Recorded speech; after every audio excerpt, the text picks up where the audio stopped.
Shabbat Shalom. Whew, Labor Day weekend. There's no mention of labor in my sermon, so if you were coming for that, I apologize in advance.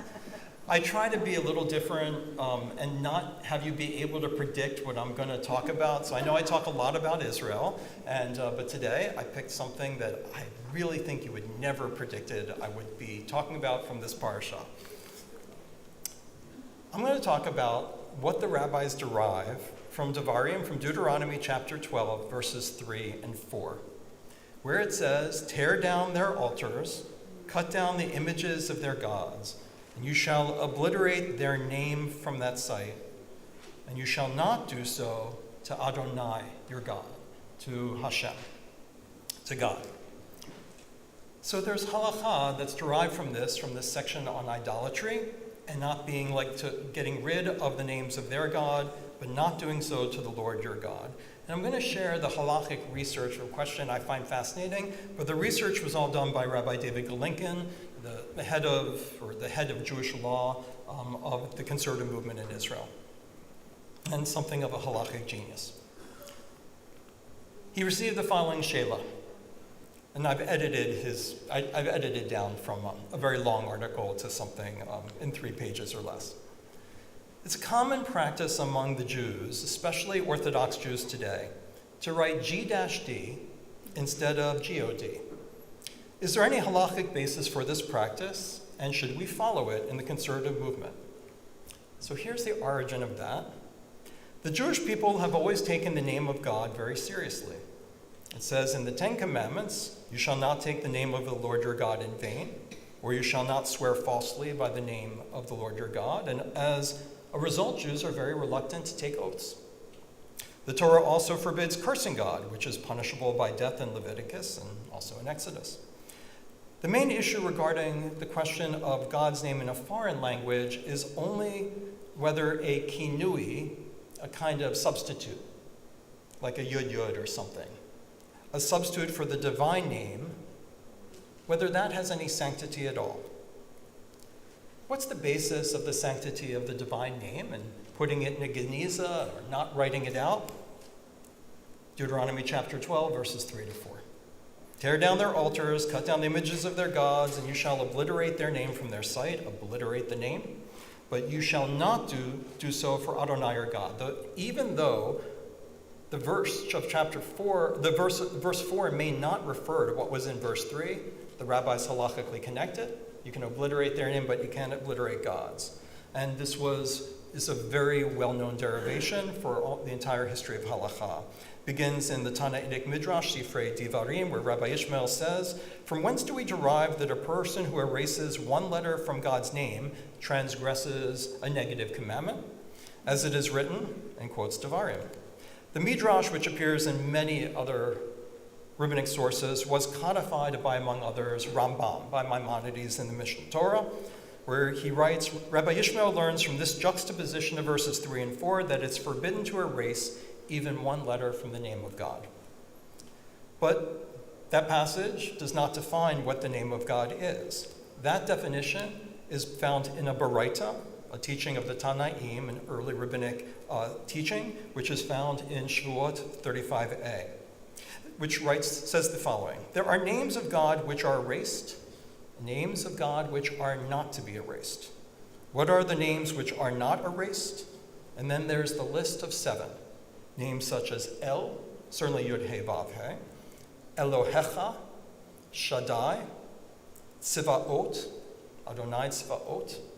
These count, there are 7 names of God which must be put in a geniza or not written out in their Hebrew, because when you do so, they must be respected, and then no letter can be erased from it, and therefore we lovingly bury them.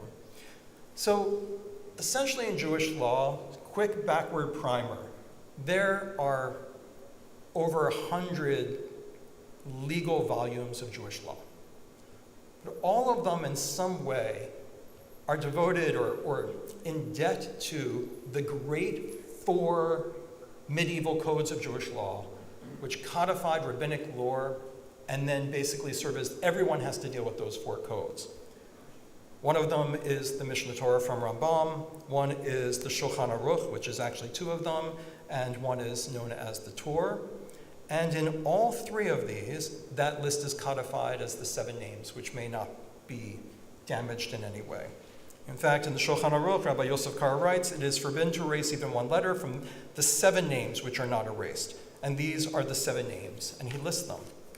Finally, some of the poskim, the halakha authorities, cite a section of Masechet Talmud Rosh Hashanah 18b, where it says that in the time of Hanukkah, the period of the Maccabees and just before, that the Greek kingdom of Antiochus IV forbade the mention of God's name. It's before the Maccabees beat them back. And when the kingdom of the Hasmoneans defeated them, they made a decree that they should mention God's name as much as possible, and even in legal contracts. And this is what they used to write. Legal contracts should begin in the year so-and-so of Yochanan, the high priest of El Elyon, which is one of the 7 names, God on high. And when the sages heard this, they said, but that's a problem, because when the debt is paid, they'll throw the contract into the trash, and therefore we must do away with this practice. It's clear from these sources that according to Jewish law, it's forbidden to erase even one letter of the 7 names of God, and therefore Jews were very reluctant to write the names of God in Hebrew, except in the Bible, the Siddur, and other sacred texts, which knew would be preserved and respected. This is why Jews write the letter He and many other abbreviations for the name of God, and why when sacred texts are worn out, they're buried. The question before us, though, is whether the sanctity of the 7 names of God in Hebrew extends to translations of those names in other languages. Virtually all halakha authorities over many, many centuries have dealt with the topic and ruled that God's name in other languages is not holy and may be erased. Maimonides himself, in the Guide for the Perplexed and his responsa, wrote out the name Allah in full Judeo-Arabic, as well as ruling himself that it should be spelled that way rather than Allah with a dash in it or somehow otherwise abbreviated, which of course is his equivalent of God. And it's well known that because we have fragments of his own writings by his own hand from the Cairo Geniza, that he kept to that. In fact, when the topic came up and he was questioned about it, he would chastise them and say that anyone who spells Allah in some different way is introducing an excessive stringency, and that was definitively not the halakha. Rabbi Shimon bar Zamadora and the Rashbats, so we're moving on to Spain and Algeria, late 1300s, early 1400s, very famous posek. He was asked whether a teacher can write biblical verses on a blackboard for the sake of children, and especially for poor children who would not have access to copies of holy texts, and then erase the verses at the end of the week to make room for the next text. If the names of God are in Aramaic, they can be erased, he wrote, for there is no prohibition to erase except for the 7 names of God in Hebrew. And in Aramaic, these are his words, and an Aramaic translation of God's names is certainly not more holy than Hebrew other ways of referring to God, nicknames, and he includes, well, we already did El Elyon. How about, think of the Ir Amidah. How about Ha'el Hagadol? How about Hagibor? How about Hanorah? How about Ha'adir? Where does it stop? That you have to start, when you translate those, you can't spell out their names. Certainly all of these can be erased. These aren't too holy even in Hebrew. So how can one say that something in non-Hebrew is too holy? Rabbi Shabtai ben Meir HaKohen, the Shach from Poland, from Vilna in the 1600s, said the name of God in Hebrew is the name, but in a secular language it is not a name at all. And it's permissible, certainly, to erase names written in any secular language, such as Gott, G-O-T-T, in German, or B-O-G in Polish and Russian, and so forth. Rabbi Yerachim Bacharach from Germany in the 1600s dealt with the same topic, and he was asked how to treat printed books that contain God's name, and he wrote, if it's in Latin letters or in Yiddish, G-O-T-T, I would not imagine that anyone in the world would think that this contains any holiness. We move on to the late 1700s, 1800s. Rabbi Kiva Eiger in Germany wrote, and if the names of God are written in other languages, they are considered like nicknames.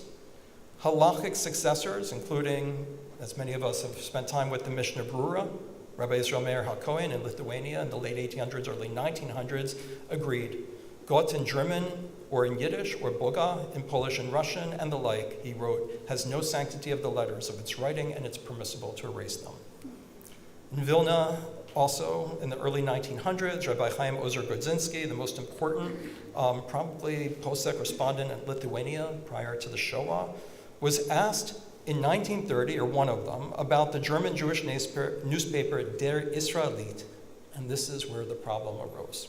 It was published from 1860 to 1938 for obvious reasons. And it was published by Orthodox Jews, where they wrote G-O-T-T in German without any abbreviation. And people complained to the newspaper. They said, it's not right because they're Divrei Torah published in the paper, but people use it to package up their fish and throw out the trash. He wrote, you know what, it might be better for them to avoid G-O-T-T entirely and write out Der, I'm going to pronounce this wrong, Der Ewiger Schöpfer. They should write out the eternal creator instead of G-O-T-T. Or maybe it might not be a bad idea to write G-T. He was really just trying to deal with those who were objecting. And his final comment was, if there's a divrei Torah in something, treat it with some respect. But Rabbi Marcus Lehman, who founded the paper and was a well-known Orthodox Jew, was very upset to be told that he was being disrespectful. And he said, as we know, it is well-established halacha for over 1,000 years to all Jews know that God's name in other languages is not holy, and one should not bow to this new pressure in the 1930s. Rabbi Louis Jacobs, the great British rabbi and founder of British conservative Judaism, or Masorti, wrote many responsa in the London Jewish Chronicle under the Ask the Rabbi section, and he wrote, there's no need for the current absurdity that has suddenly arisen of writing out G-D or A-L-Ty for Almighty. To do so is to be guilty of yochara, of super piety, which has always been discouraged by the rabbis, and hence produces the effect of saying you know better than others. The only place that an allowance is made is in Rabbi Yechiel Michael Epstein's, from Belarusia, from his late 1800s Jewish code law, the Aruch HaShulchan. I've always complained about this. People think they're reading the Shulchan Aruch, but they're either reading the Kitzur Shulchan Aruch, which translates as the abbreviated Shulchan Aruch, and they usually write out the word Kitzur for abbreviated in about a 4-point font, so you can't see it on the title page. And that's from hundreds of years after the Shulchan Aruch, and it's quite right-wing Orthodox. Or people read the Aruch HaShulchan, which sounds just like the Shulchan Aruch, and they don't realize that it's kind of an ultra-Orthodox document from the 1900s. He quotes a passage from Rosh Hashanah about the danger of God's name ending up in the trash. So he states that secular letters written in Yiddish that can name the name of God, they should cut out the names of God and bury them in Geniza with respect. But he ignores that in his only proof text, which is from the Talmud and Rosh Hashanah, about the contracts being thrown in the trash, that text specifically says that other names of God not written in Hebrew, don't apply. He just doesn't quote that part. So in summary, I think you can probably get my point, that we must be very careful about writing and erasing the 7 names of God in Hebrew, but these restrictions do not apply to writing God's name in other languages. So can we learn anything from the context in Deuteronomy? I'm always feeling like the universe is providing connections, especially on Shabbat. So let's go back to where this was derived. It was derived by the commandment to avoid idolatry. It's saying that you need to know the difference between God and an idol, the difference between God's name and what others say is God's name, the context of idolatry. And to me, idolatry, in its essence, is attributing holiness to something other than God. Not so much because of technical error, but because of the underlying gradual slide away from the source. When more and more and more becomes holy, are we really standing before the one that we are truly standing before? I've been concerned lately that I would love to say that, like Orthodox conservative Judaism, They're so close in so many ways. I think maybe the honest way to put it for me is that Orthodox Judaism, I'll put it negatively. The conservative Judaism probably has fewer observant Jews, although I've never done a study, but halakhically, they're actually very close. And yet recently I run into people, including in the last couple of weeks, who say, well, this particular institution, I don't know, it could be Hadar, it could be a day school, it could be something. I say, do you think they're conservative? No, they're not conservative. They're not Orthodox either, but they're traditional. I'm like, oh, traditional. So conservative Judaism is not traditional. What makes for traditional? And they look at some very, very small things that I consider to be kind of aesthetic and often not halachic. And this is one of them. When I brought up, even in our own religious school at Beth Israel, that as Mara Da'atra here, we will not spell out things with G-D. I've been told by teachers and others that they're very uncomfortable that I've made that rule and they don't wish to follow it. And I said, I didn't know that you were Orthodox. I'm not, but I have respect. I have respect for this. I appreciate my friends who have respect for it. And so you've made me uncomfortable by suggesting it. I sometimes wonder whether this seizing on extra offenses around the law, whether it comes from a place of anxiety, because idolatry in the Torah often comes from a place of anxiety. I just don't know if my crops are going to grow. It wouldn't be terrible to make an offering to Asherah and Baal as well. And of course, those who know archaeology know we have altar sites that are Israelite that also have a place for an offering to Asherah, just in case you're concerned about whether rain will come or not. I sometimes wonder whether seizing upon these extra strictures and saying that this is what counts as tradition, it's the fence is more important than the law, or the fence is the law, whether it's coming from a place of trying to control a modern world that's so hard to control, or whether it's coming from a place where one needs to feel that one group is better than another group. I wonder whether these kinds of things, especially with Hashem, with God, is it simply writing it with G-D? Is it simply saying that God is more holy that way? Or that you are? Shabbat Shalom. Chatzi Kaddish begins on 184. Please rise as we head directly into Musaf.